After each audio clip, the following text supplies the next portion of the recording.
the world's smallest and lightest wireless microphone transmitter that boasts a latency of less than 5 milliseconds and a 100-meter stable range, which auto-pairs with the receiver right out of the charging case. Sounds too good to be true? Well, not for the Hollyland Lark 150.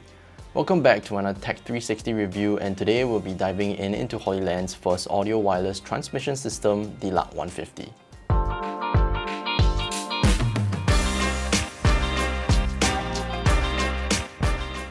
What's up everyone, my name is Ryan, and as some of you may know me better on Instagram as Ryan Mamba. For those of you that don't know me, I am a travel filmmaker and photographer and also the co-founder of my media production company, Perspective. But enough about me. Today we are talking about the Hollyland Lark 150 and to see if this wireless audio transmission system is right for your video production needs. And before I begin this review, I just want to mention that Hollyland is not sponsoring this video, so I will only be sharing my honest and most truest opinion about the Hollyland Lark 150. For those of you that are unfamiliar with the Hollyland brand, they are a company based out in Shenzhen, China, and they've been dabbling with the wireless transmission industry since 2012, so definitely not new to the game.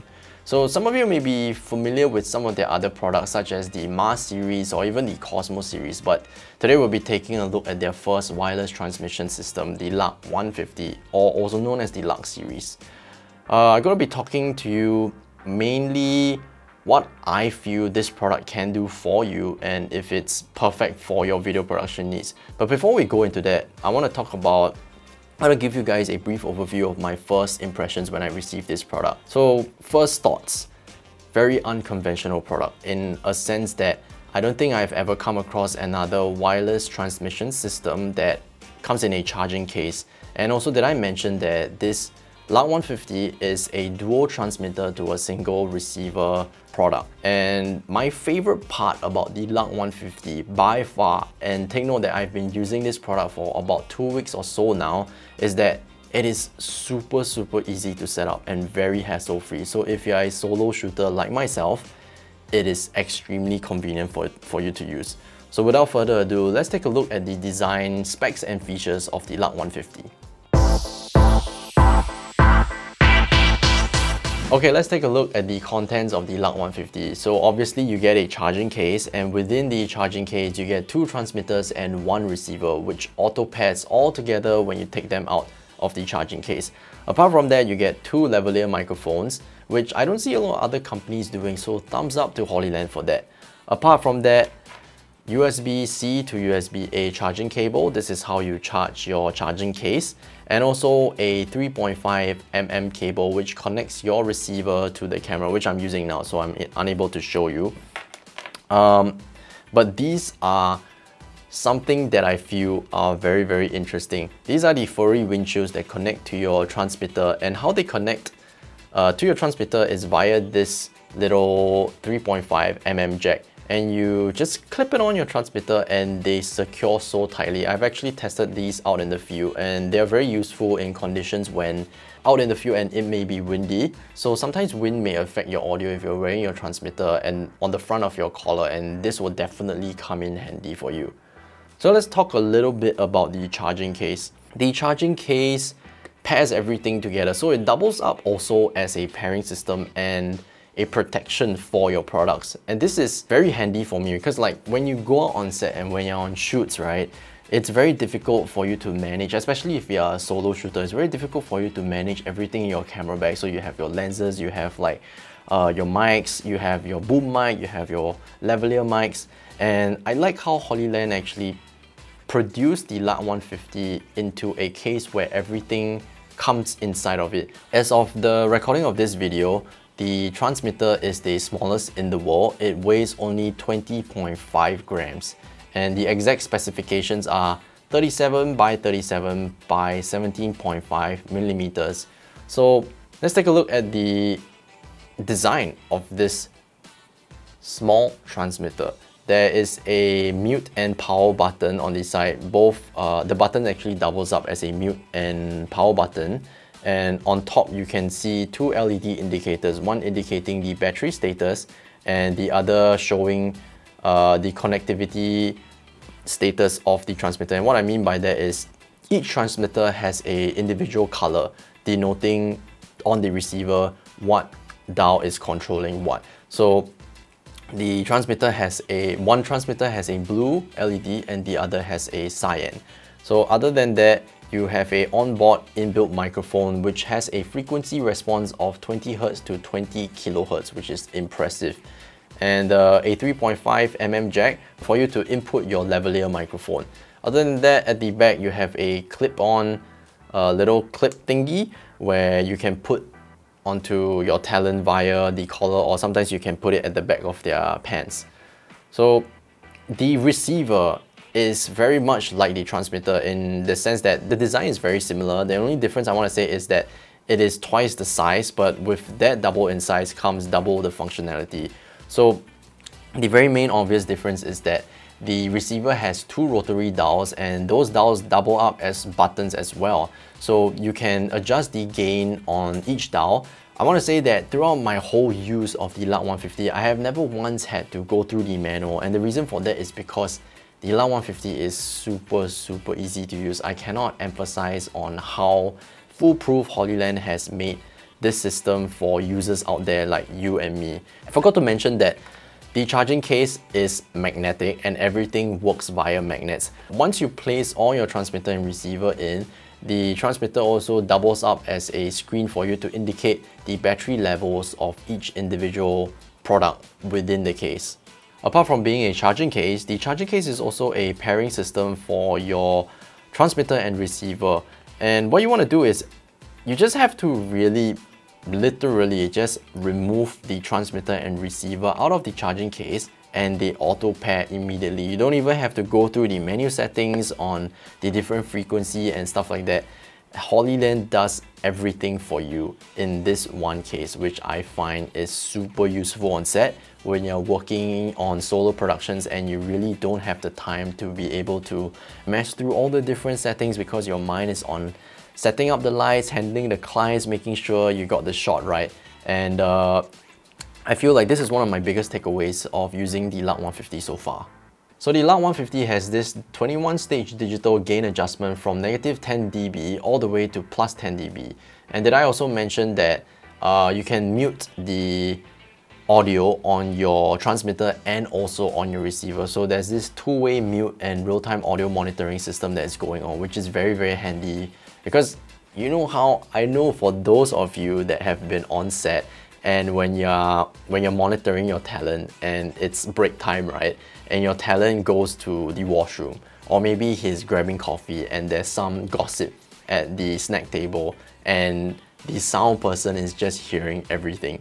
So now you can let your talent know if they're going offset, and if they're going to the washroom, they can mute the audio via the transmitter itself, and you don't always have to rely on the camera person or the sound person. And I think that is a bonus function that is amazing for the Lark 150. So apart from the obvious ergonomics of the transmitter, there are actually a couple more interesting factors that come into play on this world's smallest transmitter. You have the DSP intelligent noise cancellation, which is similar to that of your noise cancelling headphones. And also this transmitter is a anti-vibration sound chamber. So that means that, you know, if you're taking it out and if you're jogging or so, if what Hollyland states is true, it should cancel out that vibration. So we'll be taking this outside to put it to the test later. Also, these microphones are omnidirectional and super sensitive. So all of these, don't worry, all of these will be covered during the real world test, which we'll be talking about a little bit more afterwards. Alright, so you have basically 3 different recording modes with the Lark 150, and they are the mono, safety track, and stereo. So I'll just be explaining a little bit about the difference between each track.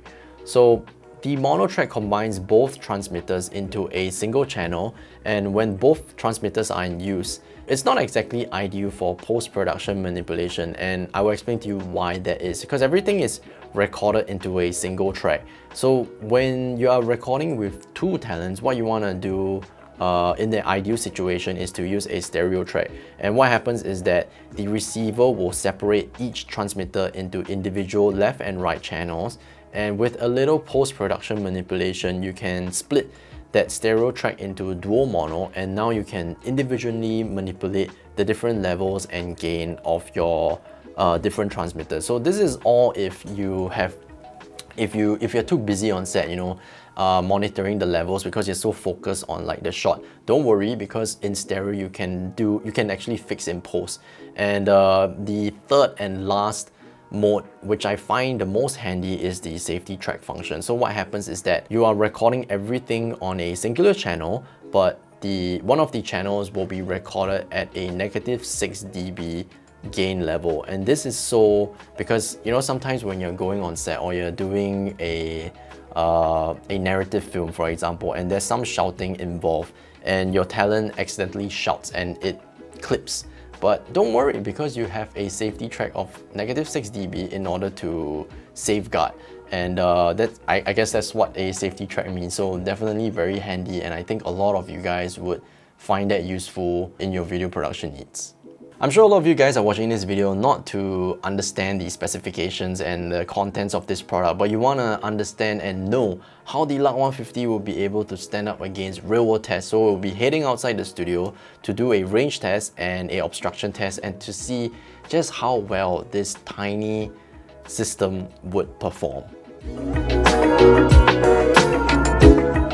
Okay, what's up guys? So now I'm outside in an empty car park and about to do the range test. So what's going to happen is I've placed two markers, one at the 50-meter mark and one at the 100-meter mark, from the camera of course. And just to let you guys know, I'm wearing the transmitter now without the lavalier mic that's provided by Hollyland, and I've attached the furry windshield because it's a little bit windy out today. So okay, let's start the test. So I'm just going to take a stroll down this way backwards.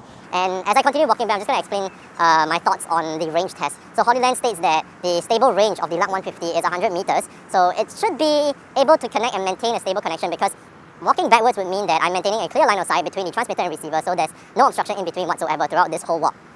And also I wanted to test the anti-vibration sound chamber. So when I'm heading backwards, I'm just going to jog a little bit to see if the audio is affected. Okay, I'm slowly approaching the 50-meter mark. Let me just speed up a little bit. Okay, so right now I'm at 50 meters. Not sure how the audio is doing, but it should be able to still maintain the stable connectivity because it's only halfway.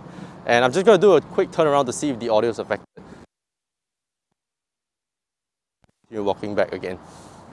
So to let you guys know, this is actually the third time I'm doing this test, and the reason being is because the first two tests weren't exactly successful, in a sense that immediately after I turned around and faced away from the camera and walked, the connectivity was lost. That's why I'm doing the test slightly different this time. I'm facing the camera all the way and hoping to maintain a stable connection. So just slowly approaching. Oh, there's some wild dogs over there. Hopefully they don't come and attack me while I'm doing this range test. Okay, just speeding up things a little bit, taking a slow jog. Okay, now I'm at the camera and transmitter. I'm just going to take a little turn again to see if that breaks the audio up in any way.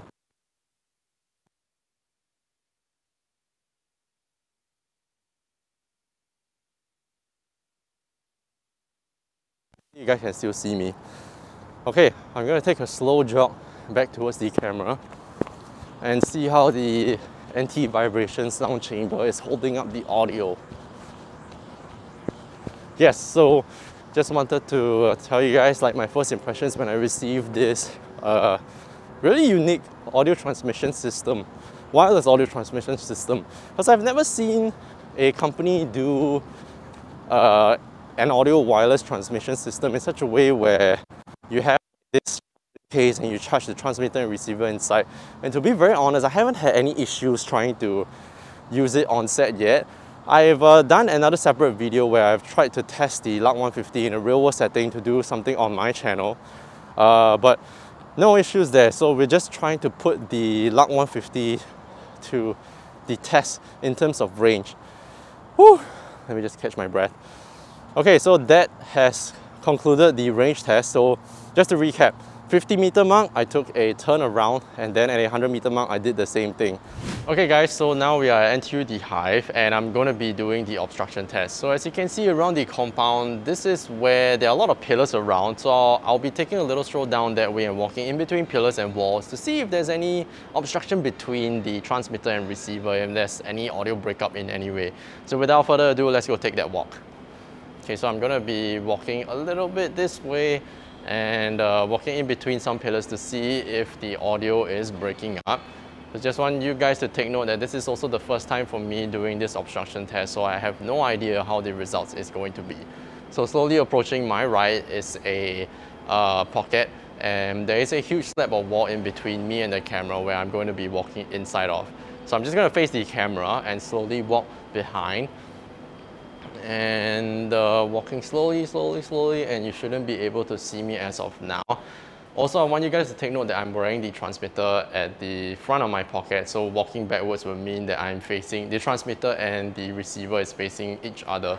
So I'm just going to take a little spin around, facing away from the transmitter. So I'm not sure if that's going to affect the audio in any way. I'm just going to slowly walk frontwards. No, actually I'm going to walk backwards. And hopefully this doesn't affect the audio, but the only thing I want to say is in between the transmitter and receiver is my body right now. So just gonna take a little stroll down backwards this way. Also, I wanted to mention that the reason why I'm wearing a mask is because I understand you guys that may be interested in buying this product will be doing shoots during this pandemic where your talents may be wearing masks. So just for you guys to have an understanding if wearing a mask will affect the audio quality in any way. So hopefully that would give you a better understanding of how the obstruction between walls and pillars will affect the connectivity, if any, and I'll see you guys back in the studio. Okay, so let's review our results from the obstruction and range test. So I am looking at my tests now on my screen, and let's just go through the range test first. So like I mentioned in the range test, I did this test 3 times, and the first 2 times weren't as successful. The reason being, immediately after I turned around and my body was the only thing that was obstructing the receiver and transmitter, there was no connection whatsoever at all the way until the 50-meter mark when I turned around and maintained a clear line of sight. So I figured that it was only fair for me to do the 3rd test a little differently. So like what you saw previously, what happened was I maintained that clear line of sight all the way until 50 meters. The audio was kind of clean. Maybe it got choppy a little bit approaching the 50-meter mark, but where I want to say it was very concerning is the moment when I started to turn around. So just take note that throughout this whole test, I try to talk to you guys as much as I can, so to maintain that audio connection and to let you guys know that, you know, when you're not hearing something, it's not me being quiet. So as soon as I turned around and my body was the only obstruction between the receiver and transmitter, the audio connection was cut off. But thankfully, turning back around, the connection was back again and you could hear me clearly. So just walking back all the way until the 100-meter mark, as soon as I bent down and I got my marker from the 100 meters, right, the audio broke up a little bit. But as soon as I stood back up, everything was back to normal. So same goes for the 100-meter mark. Turning around made my connection unstable, but as soon as I turned back around, it was good again. And jogging back, you can hear a little bit of that thumping. I'm pretty sure it's because the transmitter was hitting my shirt. But I want to say, like, the anti-vibration sound chamber worked majority of the test. I didn't really hear any vibrations throughout, so that's a good thing. So yes. What are my thoughts about the range test before we go through the obstruction test? In my years of doing filmmaking and being in the video production line, I don't think I have ever come across a situation where I have to monitor audio from 100 meters away.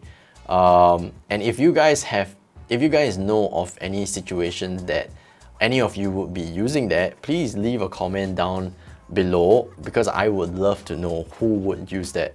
And I guess the only other time I could think of is maybe you're doing a documentary. But the point that I'm trying to make is, unless you know that you are going to be always monitoring your audio and your talent from such a distance as 50 meters or 100 meters, I don't think that this would be an issue, because even at 100 meters, as long as you maintain a clear line of sight, the audio connection was absolutely perfect. Okay, so moving on onto the obstruction test. So the obstruction test was a little bit more successful because I want to say, like, the breakup only began when I walked past the 2nd pillar, and this was only for a short moment of time, but anywhere in between the 1st pillar and 2nd pillar, and or immediately after I turned around, the connection was stable. And when I was heading into the pocket and that wall, right, so that wall is actually quite thick. the connection was stable all the way until again I turned around and the obstruction was my body as well as the wall. Take note that this is not a clear line of sight, so the audio was a bit wonky there, but as soon as I turned back around, it was back to normal again. But walking back to the camera, no breakup in audio whatsoever, so I would say like the obstruction test was good. Alright, so let's talk about the battery life of the individual transmitter and receiver, as well as the charging time it takes to charge the products fully from 0 all the way to 100%. So the battery life of the transmitter is approximately 4 hours, and the receiver comes in at 7.5 hours, and the charging case will last you a good 2.5 hours. So how long does it take to charge these devices? The receiver will take you 65 minutes, the transmitter will take you 45 minutes, and the charging case 2.5 hours. So this is where I think Hollyland loses my vote on why I would use the Lark 150.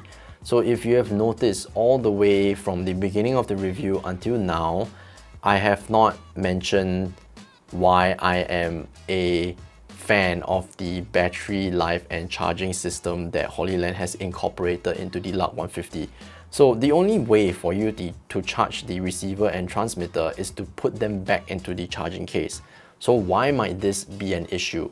Let's just say you are on set and you have a 10-hour shoot where you have to continually make sure your different talents are mic'd up and continually rolling.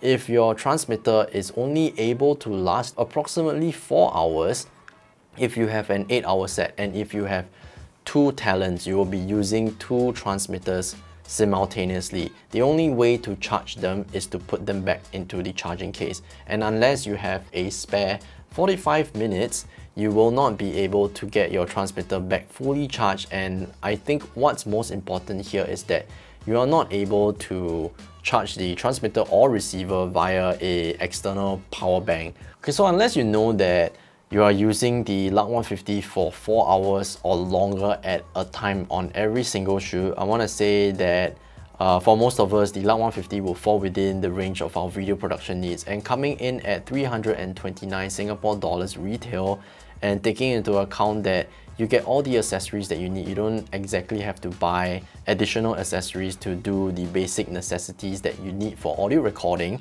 And what I mean by that is you get lavalier microphones that don't exactly come with every single wireless audio transmission products. I think the Lark 150 is a product that stands out from others and its competitors. Alright, so in summary, this is where I share with you my honest opinions of what I feel about the Lark 150. So some of you guys, like I mentioned, already know I've been using this product for about close to 2 weeks now. And even though the product has a lot of pros, I want to say that there are also cons that might be deal breakers for some of you. And I'm going to list what they are over here. So the number one thing I find that is the biggest problem with the Lark 150 is the battery issue, like I mentioned before. And apart from that, I found it that when you are rigging the receiver, for example, I would appreciate that if there were other threads that were incorporated into the mechanism of the receiver. So I don't only have the option of clipping it on, because sometimes you're using your hot shoe mount for other stuff, like you have a wireless video transmitter attached onto your hot shoe mount, or you have a monitor attached, like in some of the real world settings that I have. And the only way for me to actually attach the receiver is to clip onto my camera, and it's not, I want to say, to be very honest with you, it's not the best way of rigging it, because someone might just walk over and it can come off very easily. So that will be a thumbs down for me. Apart from that, there is no internal recording on the transmitter, so you will always have to connect a receiver to the camera in order to record your audio. So unlike some of the other competitor brands out there that have internal recording, you will always need your receiver connected to an external recorder or your camera in order to record audio.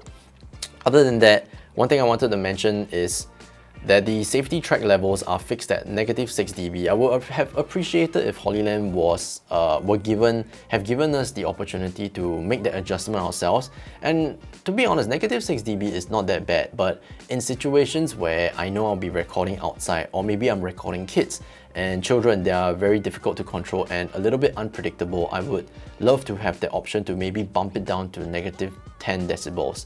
And this is one thing that I found very, very interesting or weird, you might mention. The Hollyland system, or the Hollyland Lark 150, comes with a cable where you can connect to your computer or laptop and you can update the firmware of the Lark 150. Actually, they only recommend people to update the firmware on PC, and since the release of this product, so it has been released since December and it is now June at the time of this recording, there has still been no firmware update available for Mac users. So if you are like me that uses Mac, you won't be able to update your firmware of your Lark 150. And I don't think Hollyland is trying to expand that option to Mac users since it's been so many months already. So those are the cons, and I feel like I have to be very, very honest with you guys, because some of you guys may feel like these are deal breakers, but apart from all the other cons, I want to say like there has also been a lot of features that I find unique about the Hollyland Lark 150. And to me, if you ask me who I think this product is perfect for, it is perfect for solo operators, for vloggers, for people that know that you won't be using these in extreme conditions. And what I mean by that is having your talent away from the camera or receiver more than 100 meters, clear line of sight, and you won't be recording in crazy situations where you have to put your receiver and transmitter through like multiple layers of walls and stuff like that. If you're not one of those people that need that capability, then I would say the Lark 150 is perfect for you. After taking an in-depth look of what the Lark 150 can and cannot do, I hope this video would give you a better understanding if this product is right for your video production needs. Let me know in the comment section down below if you think the Lark 150 is right for you. Why or why not? And if you like this video, make sure you smash that like button and subscribe to the Tech 360 channel to receive updates on more similar videos like this. And as always, I hope you guys enjoyed this Ryan Mamba's perspective, and I will see you guys in the next one.